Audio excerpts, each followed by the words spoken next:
running this. Could that make a difference? Sarah Keita's not a big fan of the speed runs usually. She had a massive crash over in New Caledonia years and years ago, and it definitely put her a bit on edge for these hardcore conditions, but I would say maybe she's got over that in recent years. Definitely after seeing her sailing in Pozo, and obviously here so far. But yeah, we can see. I'd like to see someone challenge her, really push her in this one.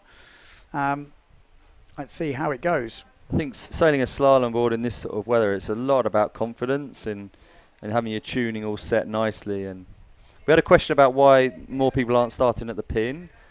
Oh, here we go. For me, the pin is really risky. If you don't have the speed, you have the whole fleet sail over the top of you, and you're miles behind before you even started. Sarah Keita talking of miles behind. She is right back here.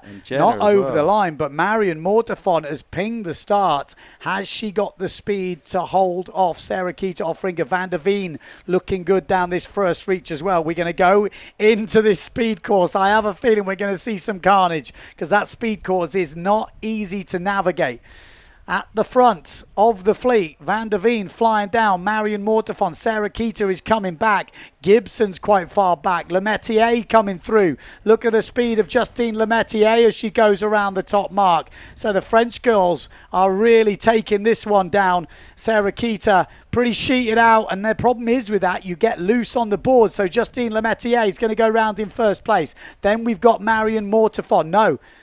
Then we've got Van der Veen in second place. Sarah Keita off ringer in about third place. But Marion Mortefont trying to sail over the top of her. We've got the sausage coming up. The obstacle. This is the one that scares you. This is the one, if you've crashed on it before, it will be on your mind right now. Do you slow down? Do you go upwind? You definitely don't want to be behind someone just in case they make a mistake. Do you time the swell? Whoa, what a jump!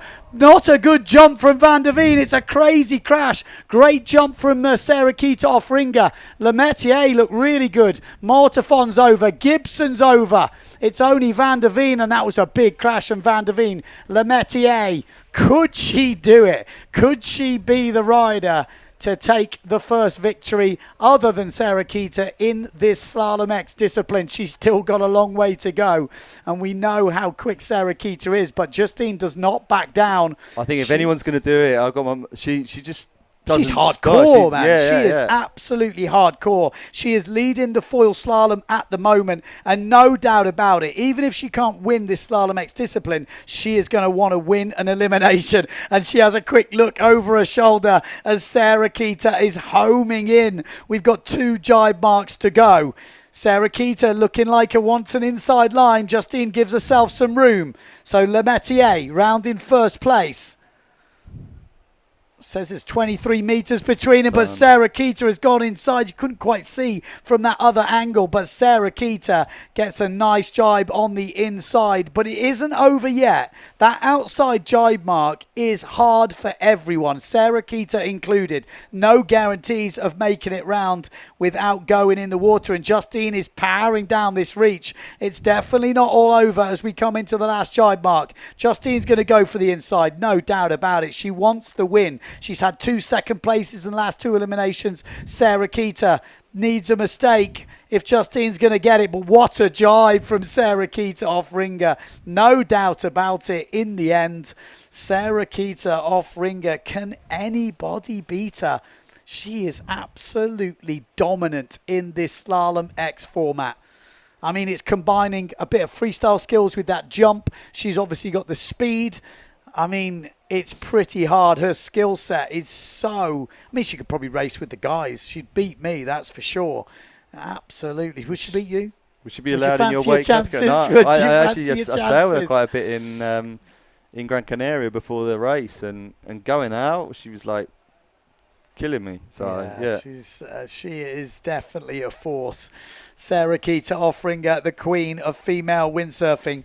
And this could be another world title coming her way.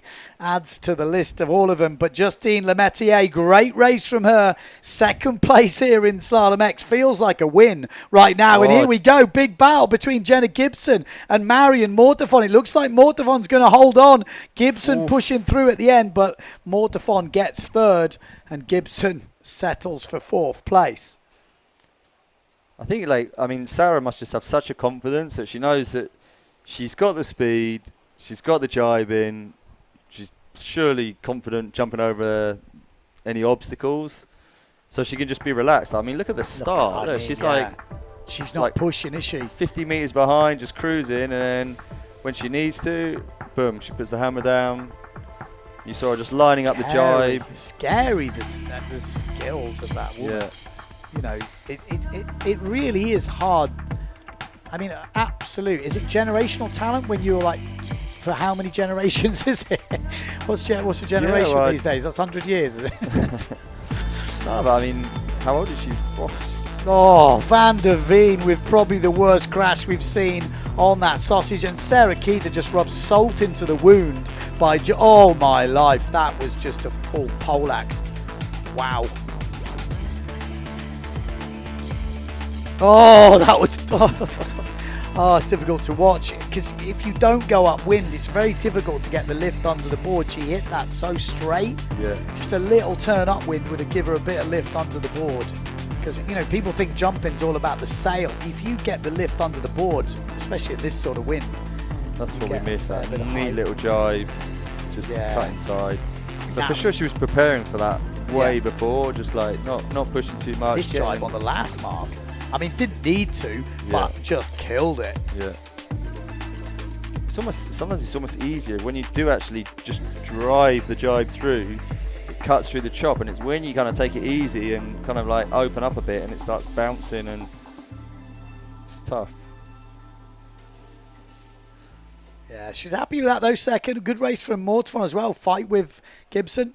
Okay, we're going to go down to the beach for an interview with the Queen of Windsurfing, Sarah Keita off ringer. Sarah Keita, it's crazy windy right now. 5 from 5. Best feeling ever? Feels amazing. I can't believe it. Like every time I'm around the last mark, I'm like, okay, focus, stay on the board, stay on the board. Like the last mark, leg is almost the hardest because I tend to slow down a bit. But I'm super happy about, like, it's a dream start to the event, and I'm tired now.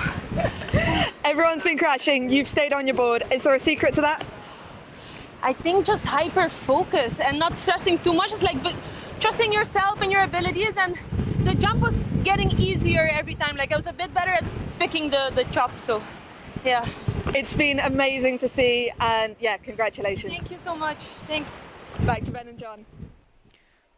Domination, absolute domination. Like I said, she's had 5 wins out of 5 today. She killed it in Pozo. You know, it's hard to see anything else but she had a bit more competition in Pozo, didn't she? Yeah, She had I think she looks more dominant here, weirdly. But even in Pozo, she wasn't having the best starts and things were happening, but she was coming back. And sometimes she had a few gifts. She didn't have straight bullets and everything. No, she had a few gifts in Pozo, which definitely